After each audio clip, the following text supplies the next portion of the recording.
Sorry. So we're introducing a new format for the collateral onboarding calls, which we started sort of as an initiative right around the time that sort of the MIPS process was getting introduced as a way to discuss both like the onboarding process as well as collateral onboarding process as well as individual collateral types themselves. And so after a bit of a break in the last couple of weeks, we're kicking them off again. Right now we're targeting or experimenting with the following format. We'll have two presentations, short presentations from two different community members. Each should be around 10 minutes, and then a 20-minute discussion on the topic. And so for today, actually, it's kind of cool. We have real estate, so maybe a bit as a bigger theme, where we'll have Matt and Kirill introducing two different kinds of collateral types or ideas for collateral that they've been individually working on. Are you ready, Kirill, to start with the presentation? I am definitely ready. Cool. Then maybe kick it off. And I'll try to keep us on schedule. I'll remind you. How long do I have again? 10 minutes? 10 minutes, yeah. Okay, cool. All right. Thank you very much. I'm very honored to be here and excited to present New Silver to everyone. I will start off with a quick slideshow presentation. I'll share my screen, and then I could show a couple other software tools that we've built, and happy to answer any questions throughout, or I'll make some time afterwards. So I'll share my screen here, 1 second.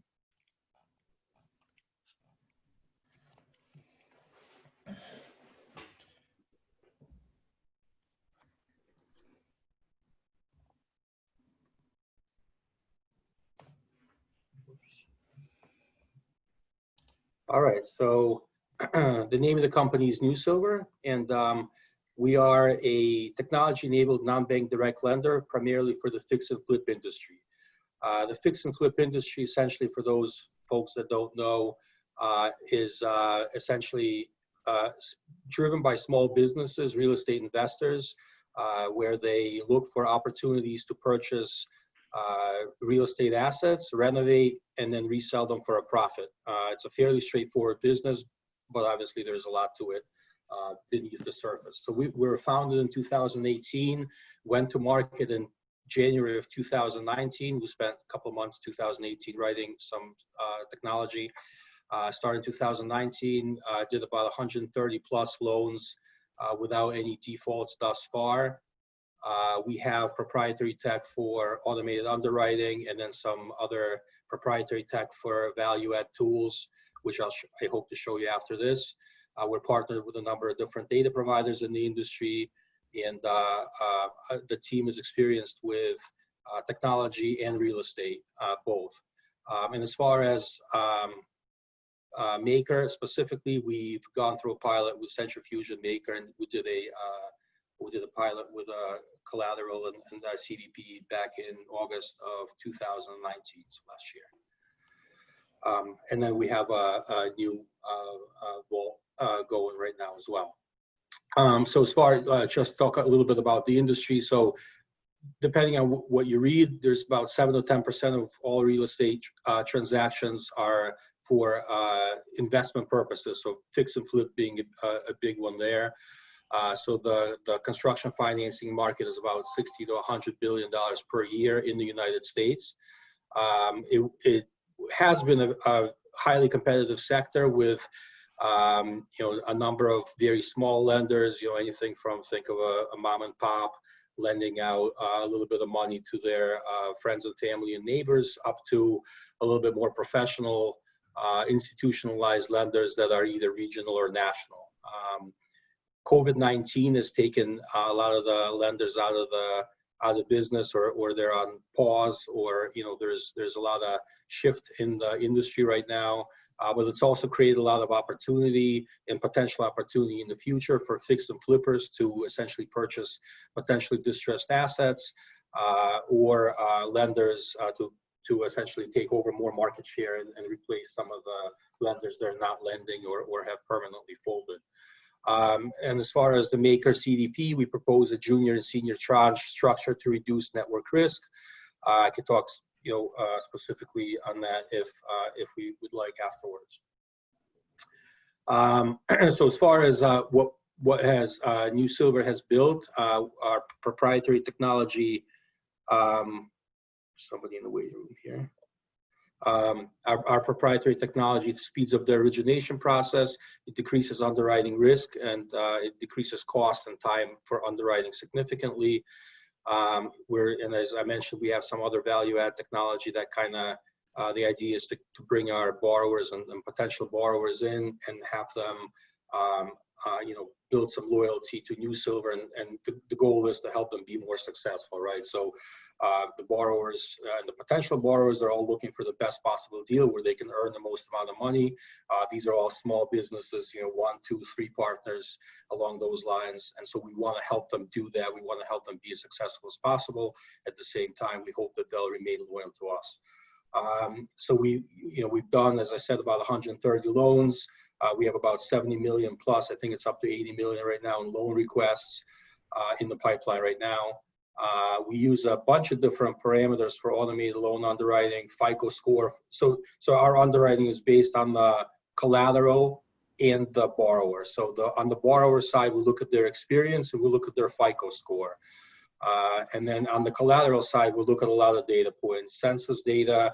We get an automated valuation model to get the value from a number of different providers. We get an actual appraisal confirmation from a traditional appraisal partner. We look at a lot of publicly available data that it goes into our decisioning process to help facilitate the underwriting. On the technology side, again, just on the, what we've built, right now in the US, and I think in Europe and maybe other places as well, if one is looking for a consumer mortgage, like if you're buying a place to live for yourself, you can go online. I know in the US, there's Rocket Mortgage, Quicken Loans, and other providers. There's companies that enable this for banks, but basically you can go onto a bank's website or one of these fintech loan originators, apply for a loan and get decisioning within a few minutes. In this private lending space, that has not been available. So we're actually innovating and making this process available for our potential borrowers. So today, someone could go to our website, put in some information, go through the process. We pull the data, we pull publicly available data on the property. We look at the borrower FICO score and things like that.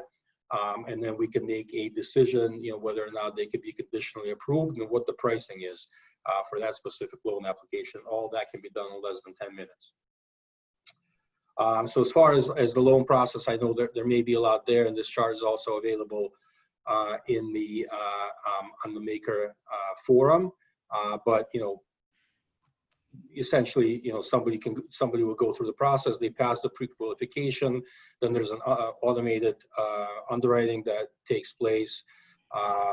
Then we obtain an independent appraisal. This is a manual process. If the loan is approved, the borrower receives the funds. The rehab and construction begins, and then essentially at maturity, it's repaid, and then the loan would be, and then. So somewhere at this point here, after the loan approval, the Maker process would be, the Maker CDP would be involved, and then the funds, from both the senior and the junior tranche, would be, would be involved in as far as, and then the, those funds would be lent to the borrower, and then once when the maturity or liquidity event happens, like the borrower sells the property, the funds are repaid back to us, and then they're repaid back to Maker. That's at a very high level, I guess. I wanted to also show I don't know if, I'm happy to go through the actual application process, but I can show this is a new tool that's not actually out yet, but it will be out this weekend in a live environment. It is kind of described on our website. But it's essentially what I mentioned earlier. This is like a value add complementary tool for our borrowers that will help them find new deals that they can hopefully, use to make their purchase decisions, and then hopefully they'll go to us if they have lending needs. But what it is I already actually put in the name of a town, but people can search for any locality in the U.S. and we look at any MLS and publicly listed properties out there, whether they're for sale by owner or on a traditional MLS listed property. Then we take that data, we look at what the potential, what the listing price is, and we look at what we think the potential, potential valuation is. And then we help, we kind of bring that to the forefront, and then we help them figure out what the return on investment could be from this specific property. We figure out what the, there's different levels of rehab, but we figure out the average rehab amount that, most times it's a light rehab, but sometimes it could be a heavy rehab. So depending on that, we can figure out what the, what the listing price is, what the estimate is, and then what the ARV stands for, after rehab value. So what the after rehab value could be on this specific property, and then what the ROI is. We also help them figure out cost of financing, and so if this is something that they could get through New Silver as far as a loan, but they're obviously free to go anywhere or not use external financing at all. We look at properties. So if you notice here, they're tagged with different tags. So we look at different models and different criteria. So we scan the text that is part of the description of the property, and then we look for other criteria as well. We try to identify those that are either underpriced, mispriced, or have some rehab potential. Essentially, we try to highlight those properties here. And then if somebody's looking for, to apply for financing for this specific property, we try to make it simple. They just simply click this button, and then they'll be taken right to our application process, so they could select the type of loan they're looking to do, what their experience is. The property is already here. My information is already here as I'm logged in, and they can go through and put in some values, as far as what they're purchasing it for, and as is value and other stuff. And then, at the end of this, I can go through and show you. I'm just going to use random numbers here.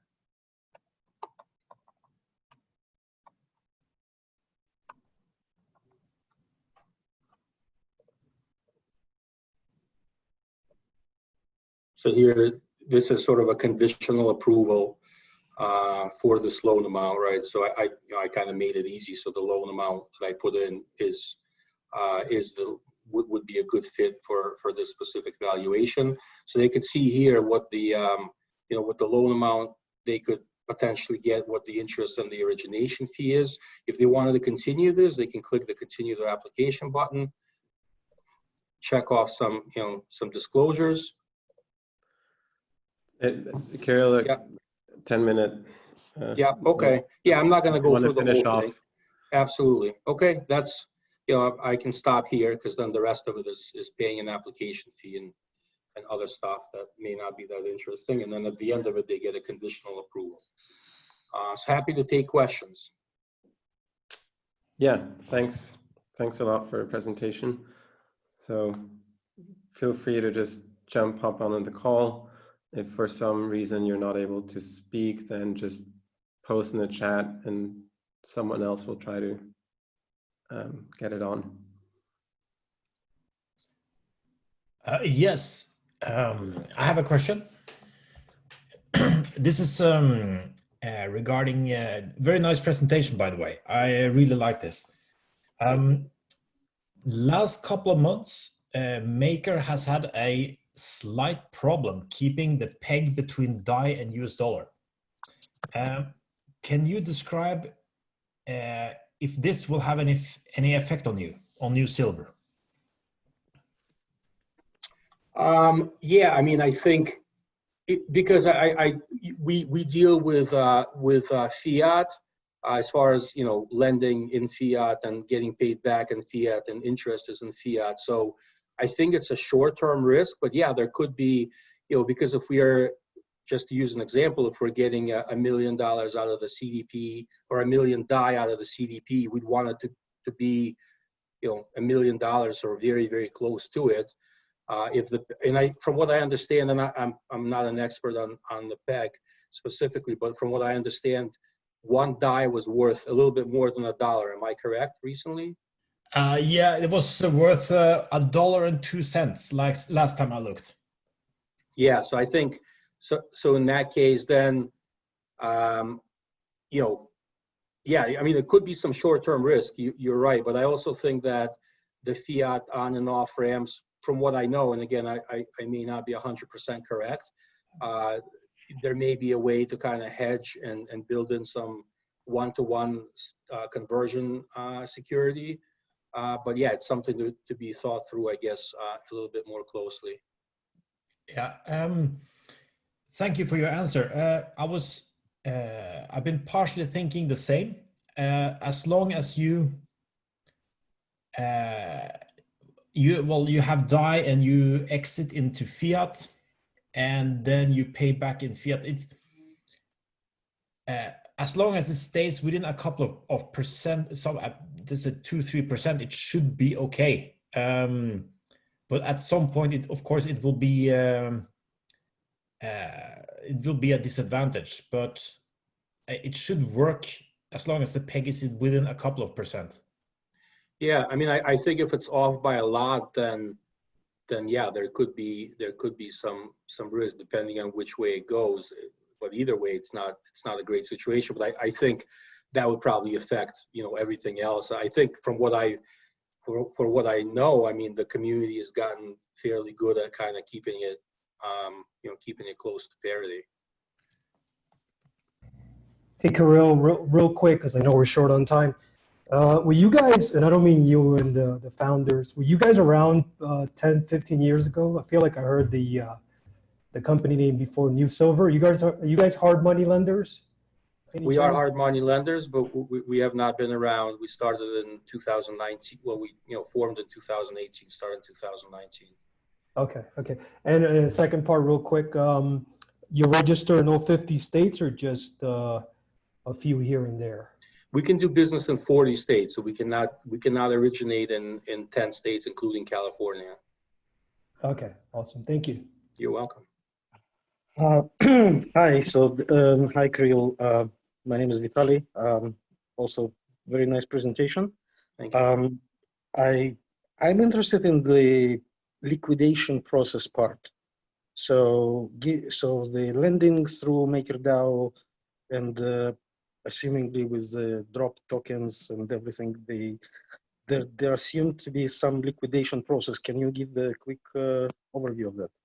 Yes, I think that is a very good question, and we spent some time with the centrifuge team thinking about this as well. So what we have now, I mean, as far as real estate, obviously the nice thing about it is that it's very common, right? Real estate's been around forever, and a lot of processes have developed around it. And distressed real estate loans that are in default, et cetera, have existed, for a long, long time. And there's people that buy these loans, very large funds and organizations that are in the business, or, part of their business is buying. And I know some of them, we work with some of them. We've been lucky that we haven't had any distressed loans, but we know people that are in the business of buying these distressed loans. So one option is, is to essentially have a connection with one of these funds or entities, and they will be buying loans that go bad. I mean, that's one of the options. There's other options that sort of been proposed in the forum, is to bring your own keeper kind of deal, where potentially, and we haven't, this is something we need to, I think through further. But I do think that the option is, the easiest option is to rely on a third party that's in business of buying these distressed debt, and then if a loan becomes distressed, liquidating it. And then bring your own keeper could be thought through further, where there's another entity with some capital, which could essentially buy these distressed loans as well, similar to what happens in the crypto world right now. But yeah, those are kind of the two options that we have for liquidation. But it's I thought this is something that must be decided before you unload the collateral to the to Maker and or Centrifuge. So yeah. Right now it's sort of this manual process or semi-manual process of working with third-party funds, distressed loan buyers, basically. I see. Thank you. You're welcome.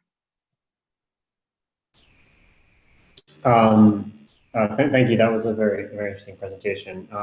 My question is, do you currently have a pretty clear idea about where in the structure MakerDAO, like at the MakerDAO CDP, would come in, or is that something that you're sort of still researching? So, for example, I saw that you proposed in the beginning of the presentation a junior senior structure. So my assumption there is that there would be someone else taking the junior stake, and MakerDAO, through CDP would be sort of providing the senior stake. That's my guess. But can you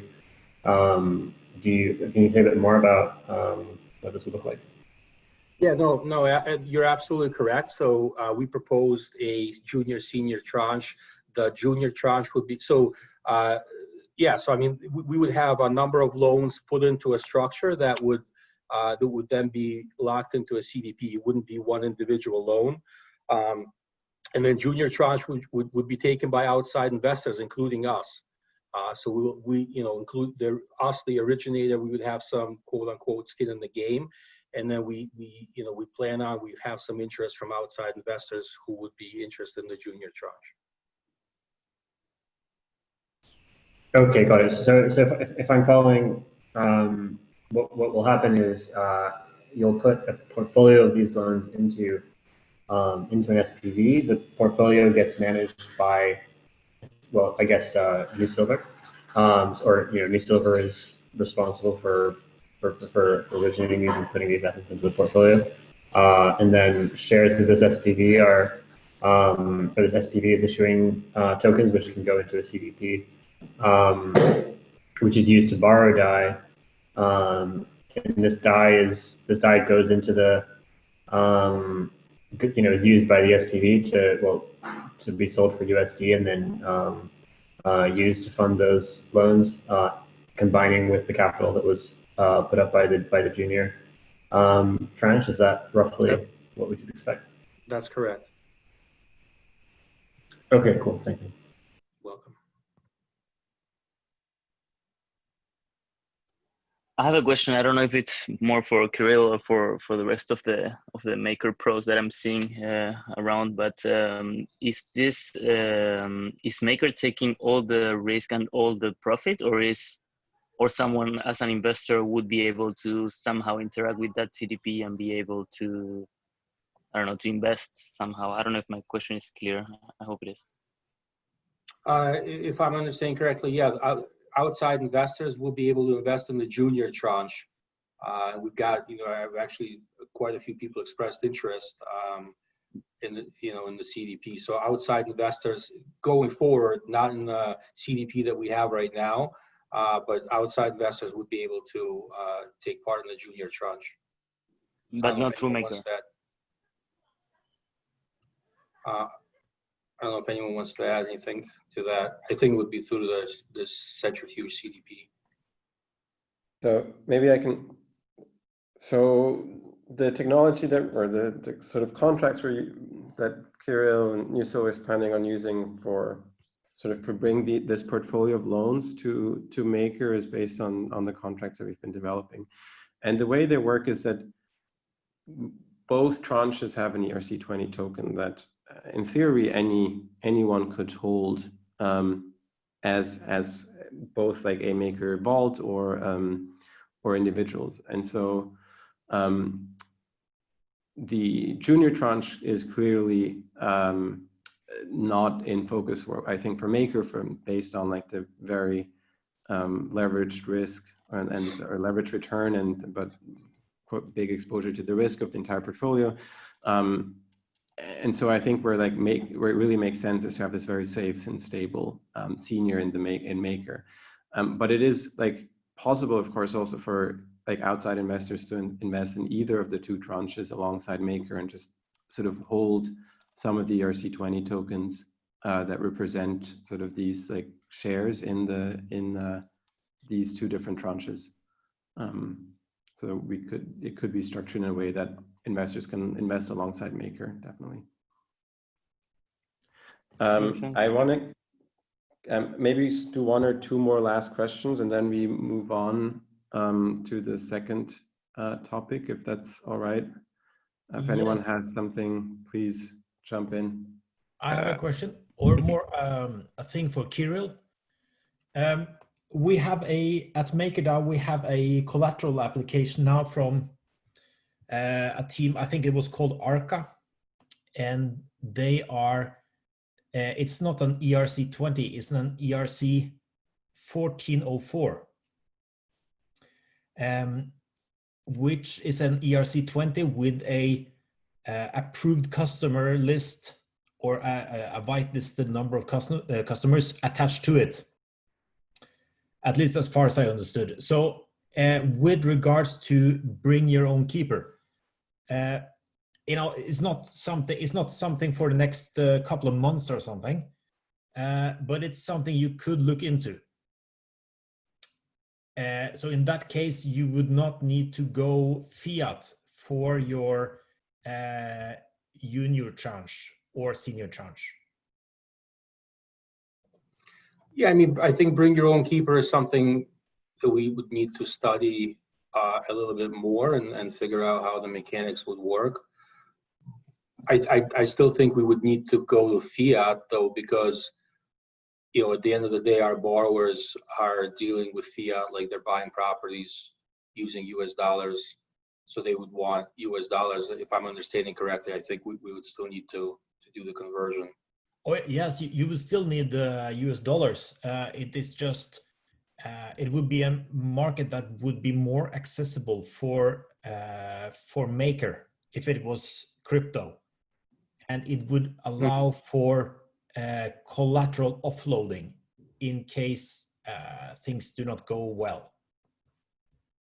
I can maybe jump in. So the difference between 1404 and ERC20 is that it's just an ERC20 with some extra magic, or that limits the set of addresses that you can effectively transfer a token to, and this allows you to have these restrictions of, for example, only allowing accredited investors to own your token, which if you deal with securities, you likely have to do. I think from Maker's perspective, though, what we can say about keepers is that keepers will need to deposit DAI, and they will get these ERC20 tokens that represent a share in the tranche, in the senior tranche of the new silver assets, and they can then by acquiring these tokens, or sort of by bidding for these tokens in the auction, they acquire the legal recourse on these assets against the SPV that holds these real world assets. And so it's very much the goal that, of course, like you can sort of offer them to whoever you're legally allowed to offer these tokens as collateral, and that those entities can be the keepers in the system, and they would be those could be keepers that are specialized distressed loan buyers, or, for example, also intermediaries that just bid on these assets with DAI and then immediately offload it in the traditional, like, distressed real estate market, for example, to companies that only want to deal in fiat. Okay. Yeah, last question, and then we move on. Cool, thank you. Yeah, so again, great presentation. That was awesome. One of the things that we've, as Tenant mentioned, we've been dealing with is the DAI price pushing a little high, and that is kind of countered by creating more DAI supply. So my question is, can you kind of give an estimate as to how much of the sort of senior tranche loans that you could generate through the Maker protocol?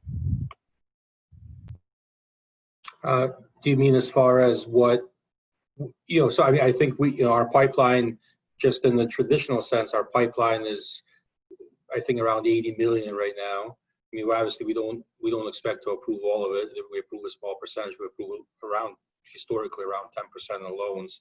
But our pipeline is constantly growing and evolving. So, how much can we, are you asking in general how much volume we could generate, or? Yeah, pretty much. Like how much DAI can you generate, right? So it sounds like you're saying 8 million now, then hopefully more down the line.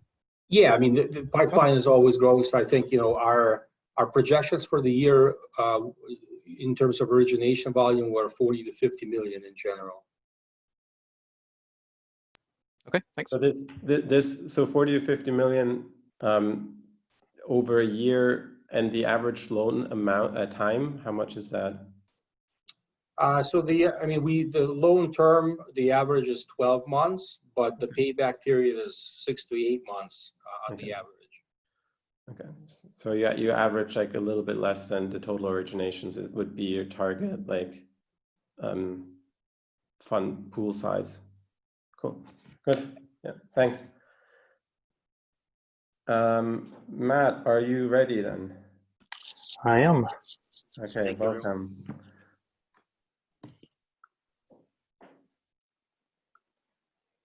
It's about sharing my screen. All right, please let me know when you can see it. Yep. Yep. All right, so forgive the length of the presentation. I didn't know there was a 10-minute cap, so I will blast through some of this rather fast. So no one can predict the future. We just have to have a firm grasp of where we are today. So how do we do external collateralized lending? Fundamentally, if we think about Maker as being a central bank, so I'm giving a little bit of context. A lot of us already know this, but just humor it because there's an important piece, and Long, you just kind of tapped in on part of it. The real solution here is to have pre-approved collateral and then have off-chain centralized lenders that are economically incentivized. Growing the DAI ecosystem, this is just one of the growing pains we're going to go through. So why does this matter?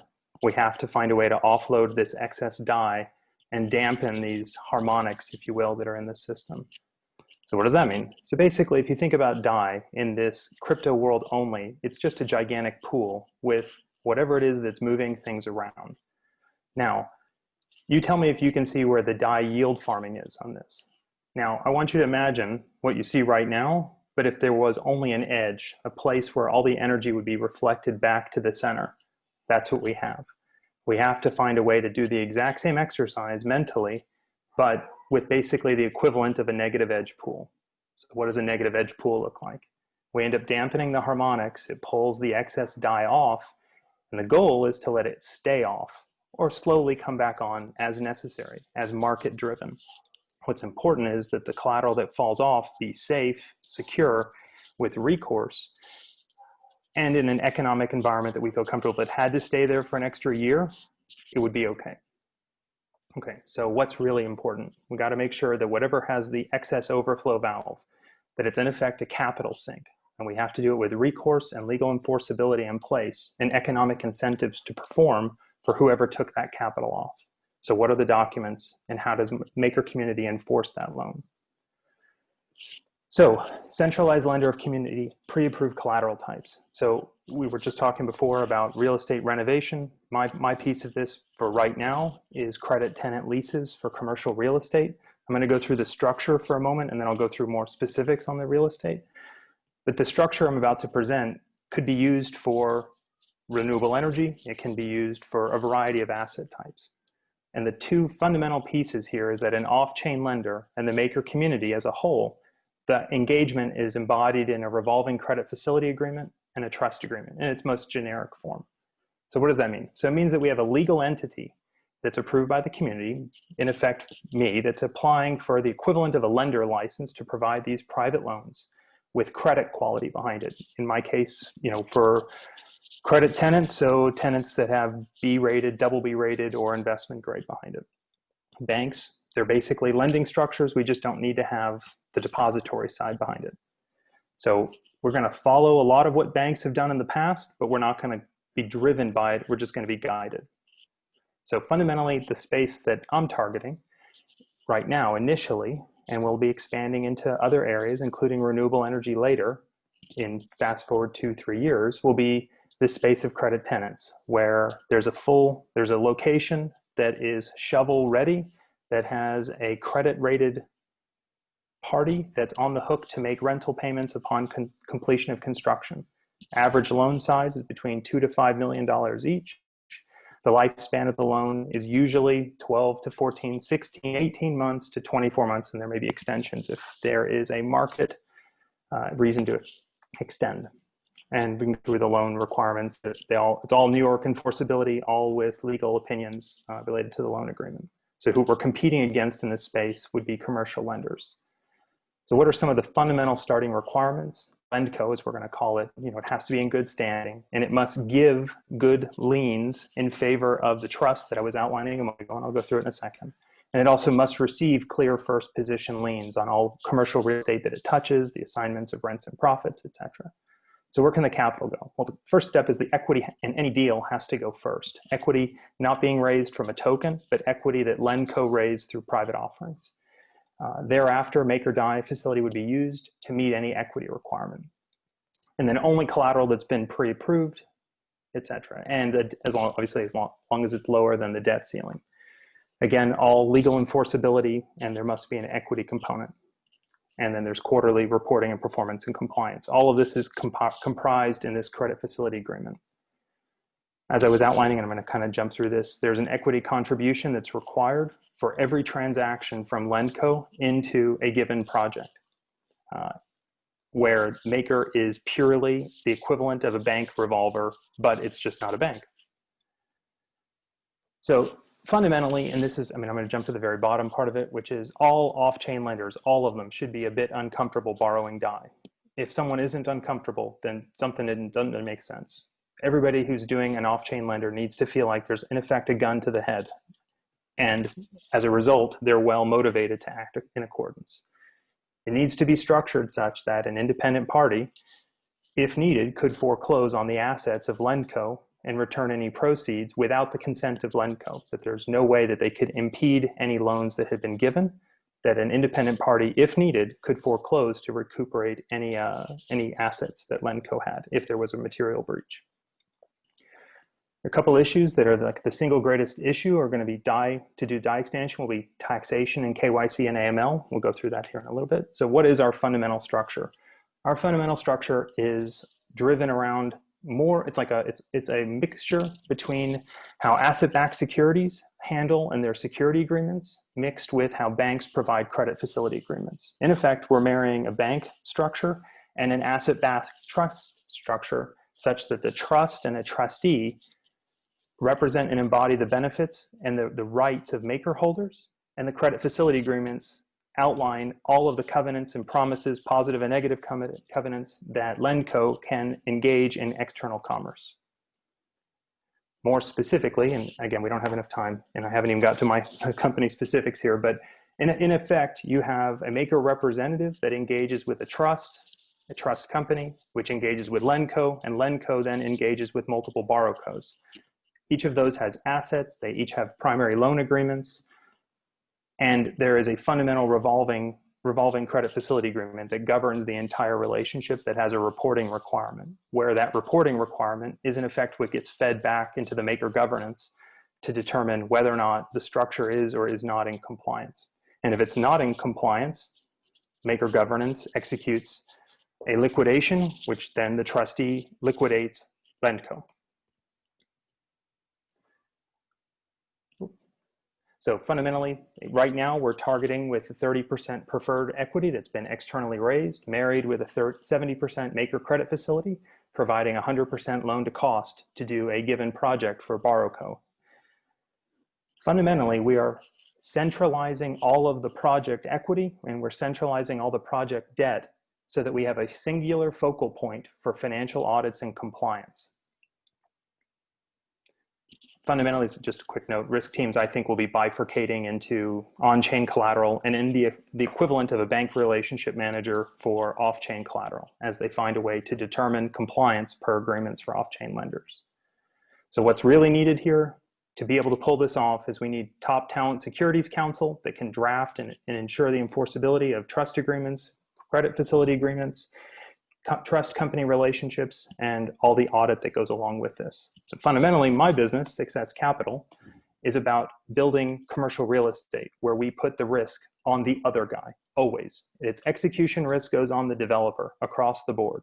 We never do anything that's not shovel ready. It has to have a credit tenant lease that's in force. There's no speculation. We don't do any type of, we hope that the project is going to have a permit. Everything has to be teed up so that the only risk engaged is execution risk related to construction and the underlying credit quality of the underlying tenant. We are building it such that if we have to hold on to the project and foreclose out the underlying borrower, that we wouldn't mind holding it. My equity investors don't mind holding the project, and Maker shouldn't care either in that regard. It just needs to be priced accordingly. Fundamentally, this is the general organization structure of having a manager, an issuer, preferred equity common, and a senior debt facility, in this case, Maker. This is the general sequence of the project that goes from construction to divestiture is anywhere between 12 to 24 months to completion of divestiture. And the revolving facility only comes in at the very end. None of the research, none of the development, no speculation risk. Again, this is the same similar economics, 30% equity, 70% debt, and how it goes to multiple projects. The ideal here is that from a Maker perspective, you want to have, Maker governance should want to have a singular body to have compliance, audit, and control over, and then let that fiduciary and that structure decide to have one borrowco, two borrowcos, or 200 or 2,000. The underlying reporting that goes back to Maker is all just consolidated, embodied in whatever is in that credit facility agreement. If everything is kosher, everything has been, all the equity requirements have been met, all audits have been met, all financial statement requirements are met, then you just keep the party going. So time-wise, Matt, I think I have 10 minutes are up, but if you, do you think you want to I have like do 3 part more two, or do you want to 3 more slides? And let's, yeah, then let's. I'll be very, very quick. So Cool. fundamentally, the key piece to understand here is that the trust company, which is the trustee for the trust, has an unconditional irrevocable assignment of all assets that LendCo has, which includes the senior lien to the underlying real estate of BorrowCo, an assignment of all the rents and leases, the GC completion guarantees from the borrower, and the ability to step in the shoes of the developer in the event of a material default underneath the borrower's agreement. In effect, we don't take development risks, etc. There's divestiture risk in a context, and there is tenant default risk, but that's why we ensure and do our underwriting requirement as to know which tenants we were going to do in the first place. In effect, it's hard money lender that isn't really that hard. And it's just critical that we have good tenants in this equation that are Amazon resistant and recession resistant. I think it's more than 3 slides, so I'll go ahead and stop. Leave time for questions. There's a question in the chat from Martin. Feel free to turn on your mic. Let me just read it out. Who is signing the credit facility agreement for Maker with Success Capital is the question. Excellent question. So this is one of the greatest issues that we're going to face, is that Maker as a token can't execute an agreement, but Maker as a governance body can nominate a would-be new role that I'm going to propose called a Maker representative. A Maker representative, in my mind's eye, can engage with a regulated trust company to become the trustee for a agreed upon trust. So let's assume the community agrees to the language, or at least the terms of a credit facility agreement and a trust agreement. The Maker representative would engage the trust company to be the trustee to execute that trust, and that trustee executes it with the credit facility agreement with Success Capital. It's a simultaneous transaction. It's very similar to how trust structures, ABS, commercial mortgage-backed security structures are put together. Yeah, if I can elaborate on that, can a DAO sign a contract? Because even if you have a trustee, No, it cannot. It yeah, needs to but have a body. a legal body in the US. It does not need to be a legal body. It can be a legal entity, or it can be a human being. Yeah, but a human being can't represent the DAO. He represents himself. Not necessarily. It all depends on what the DAO, and the DAO has empowered the authority of that person to do. Presumably, then there is then a risk of like the drought. There needs to trust that representative, right? There needs to be ideally there needs to be some sort of. And this is exactly, and this is in the same way we have a dark fix scenario where we have a few, I don't know how many there are, folks that the community in effect trusts with that same type of context. This is an expansion of the risk team, or it's an expansion of a new revolver team. It's not that the person would be executing some agreement that the community hadn't previously approved, but there needs to be a human body that signs the signature, not a private key signature.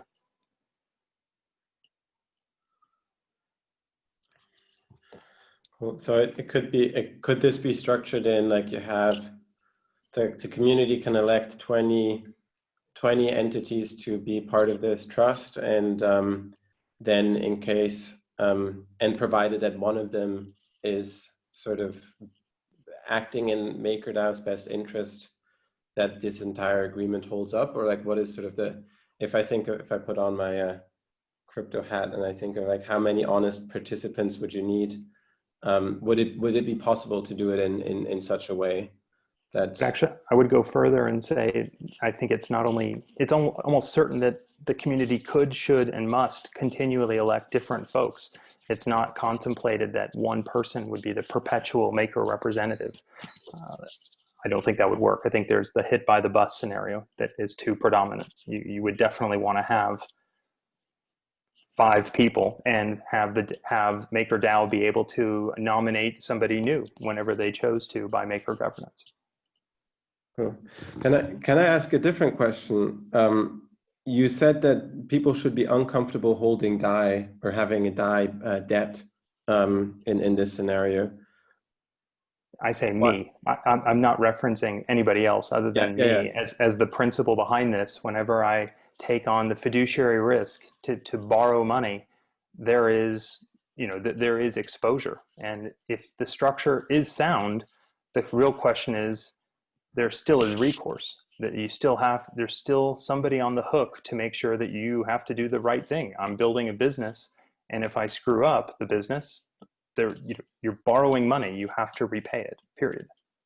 But okay, so just for my understanding, that you were not saying that ideally you would be able to borrow from somewhere else because there's an incentive in the system that DAI debt gets wiped first.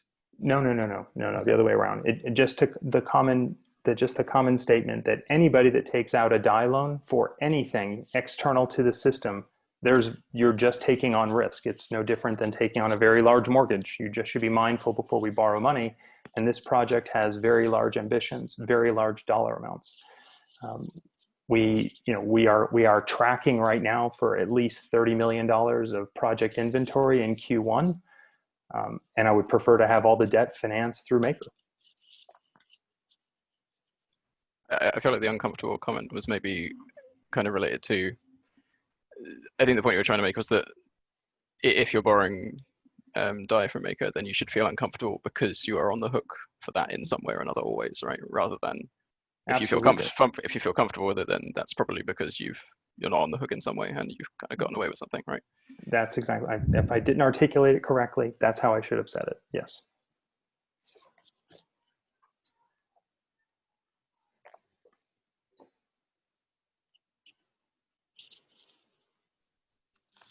Are there any other questions?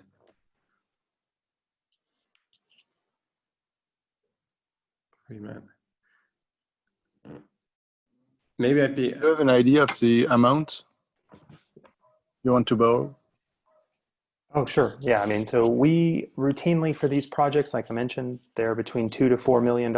And we are right now using external banking relationships because we're not set up with this. We're closing on about a project every 3 weeks is our average right now. So as soon as we have a structure set up in place, we will use it to the amount we're allowed to.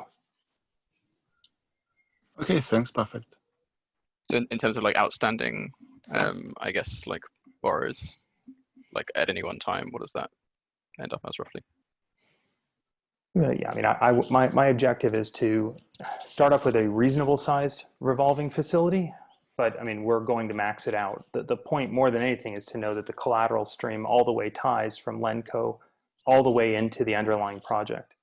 So the credit quality is probably, we're going to go through 25 million if you give it to us.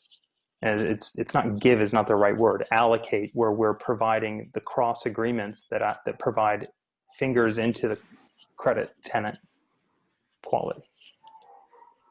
We can easily scale this to $100 million a quarter. To ask the question differently, how much equity do you have, or can you put in the SPV? How much equity can I put in it? Yes. However much I get from preferred equity investors. Okay. Which is not tokenized. It's a private engagement between an investor and LendCo. Matthew, I've got a question as well. In terms of you're talking about the credit quality, right? So of course, because it's a revolving loan facility that we're talking about here, it's very important, like the notion of like monitoring that credit quality, because it might be changing depending on like changing of circumstances of situations of like the underlying loans. So how would Maker assure that actually monitoring, like place trust in the monitoring that is actually happening to the credit quality of the underlying facilities?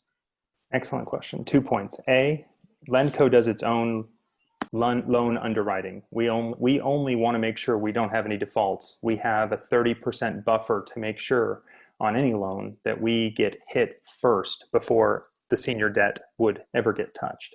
That part being said, Maker, the money that's being borrowed, in effect, from a loan facility has a price. There's an economic cost of capital. And it's both a combination of the risk team to price that money in accordance with the tenants that we must get pre-approved. So we're not doing commercial real estate saying, let's go build a movie theater during COVID. We think it's a good idea and it's cheap. We have to request permission of that tenant is acceptable to the risk team and the credit team within Maker. If that's acceptable, we would expect that the pricing, the cost of capital that DAI loan would provide would encapsulate that risk premium. And would it be accepted actually that the risk premium or the interest rate, say, that is charged is also dynamically set rather than statically set at the start of the facility with the change in the credit quality? That's something I suppose we would be open to, but I think it's always dynamic in the context that the rate is always controlled by Maker governance. But I'm thinking in terms of like in the traditional world, you would normally take either like for revolving facility. In most cases, that is set, and it's in revolving facilities type of like credit cards and sometimes like personal loan consolidation type of loans. You would have to.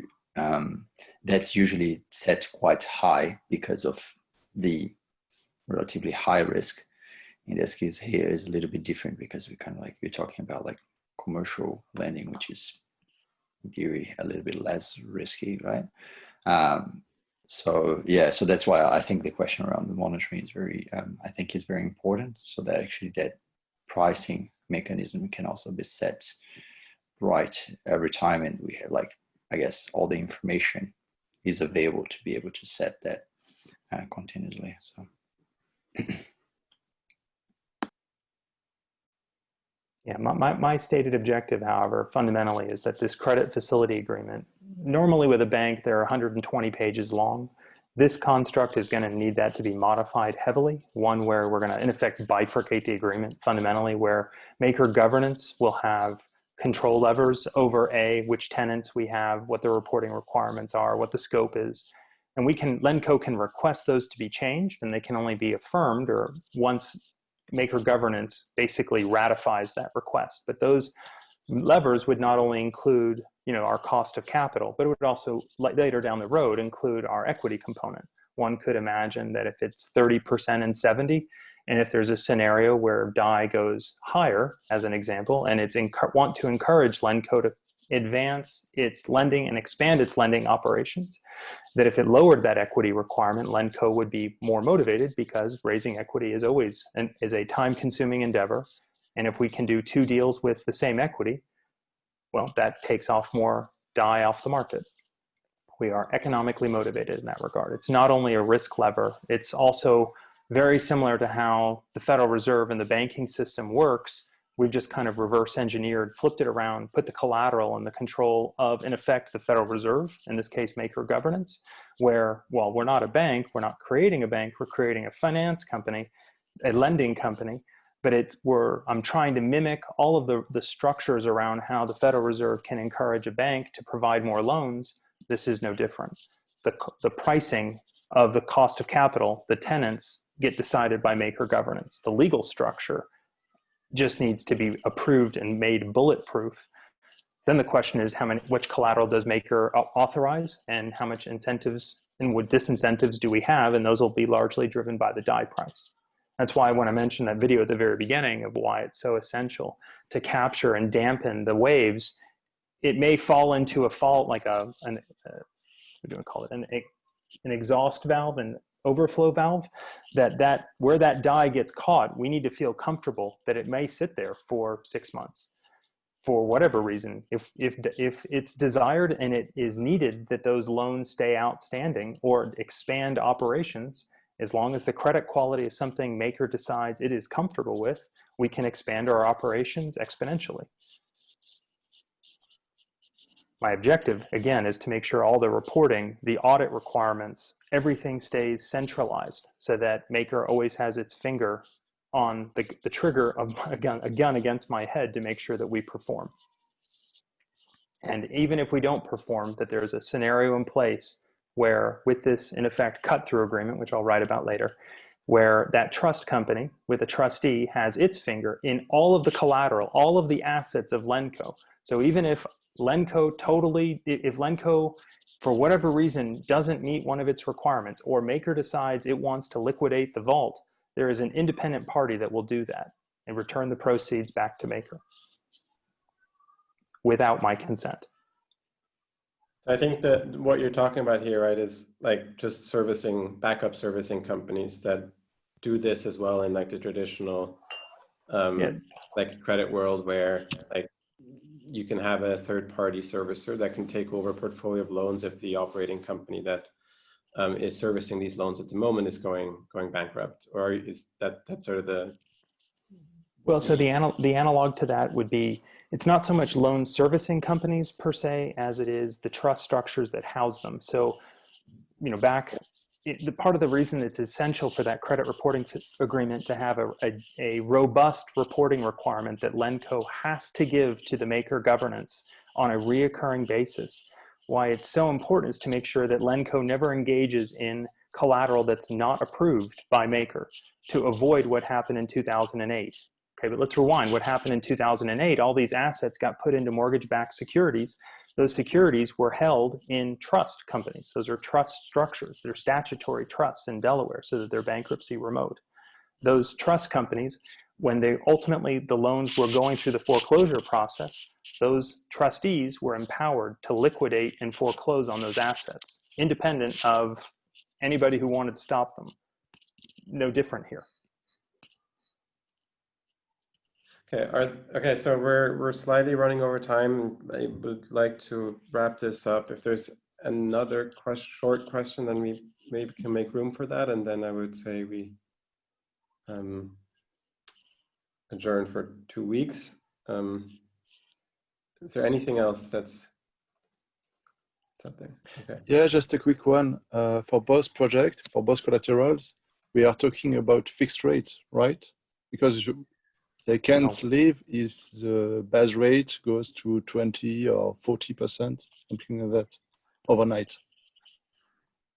I wasn't contemplating a fixed rate. I don't think Maker is in the structure to be able to provide a fixed rate. But you need some guarantees, some limits. I mean, the limits are that I just won't do it if the economics don't make sense.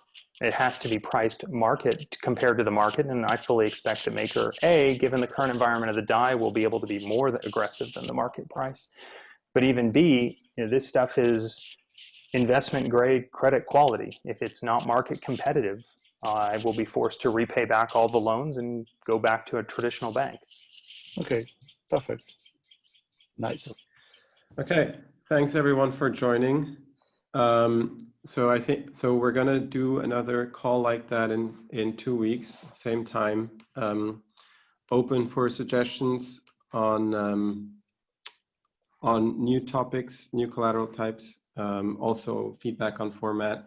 There's a forum thread just on these calls in general. Don't worry to post there. Maybe also, if you want to continue the conversation on those two, New Silver and 6S, there are also two forum threads. Kirill or New Silver, right? You posted your formal MIP6 application. That is actually, I think, in the governance cycle right now. So getting on-chain voting for this and other collateral types.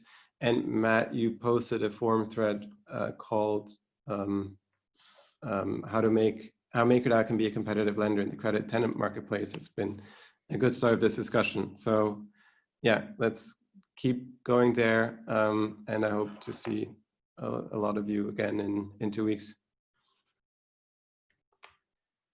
Thank you.